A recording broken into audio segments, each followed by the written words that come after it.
బాసరలోని శ్రీ జ్ఞాన సరస్వతి దేవి ఆలయ అభివృద్ధి పనులకు సీఎం శ్రీకారం చుట్టారు. కుటుంబ సమేతంగా ఆలయానికి చేరుకున్న రేవంత్ రెడ్డి ప్రత్యేక పూజలు చేశారు.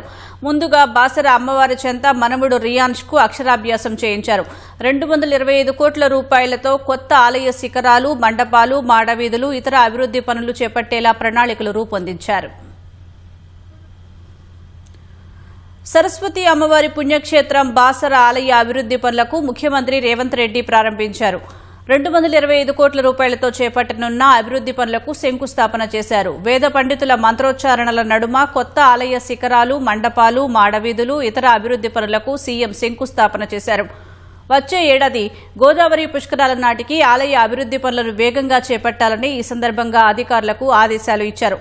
ఉప ముఖ్యమంత్రి భట్టి విక్రమార్క, మంత్రులు కొండా సురేఖ, జూపల్లి కృష్ణారావు, ప్రభుత్వ సలహాదారు వేం నరేందర్ రెడ్డి, పార్లమెంట్ సభ్యులు నగేష్, ఎమ్మెల్యేలు, ఇతర ప్రజాప్రతినిధులు హాజరయ్యారు.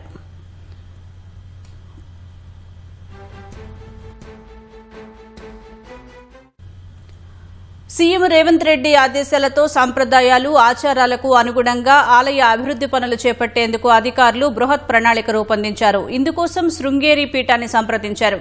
గర్భాలయం, అర్ధమండపం, రాజగోపురం, ఇతర గోపురాలు, మాడవీధులు, కోనేరు, ఉత్తర ద్వారాల నిర్మాణాలకు సంబంధించి అనుమతులు తీసుకున్నారు. వారి సూచనలకు అనుగుణంగా మాస్టర్ ప్లాన్ రూపొందించారు. ప్రస్తుతం 2000 చదరపు అడుగుల్లో ఉన్న గర్భాలయం, అర్ధమండపాన్ని 5000 చదరపు అడుగులకు పెంచుతున్నారు.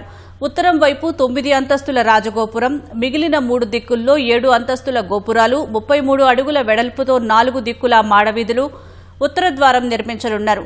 ఆలయ విస్తీర్ణాన్ని 20,000 చదరపు అడుగుల నుంచి 62,000 చదరపు అడుగులకు పెంచుతున్నారు. ఆలయంలో ప్రతి నిర్మాణంలో శిలలను ఉపయోగించనున్నారు.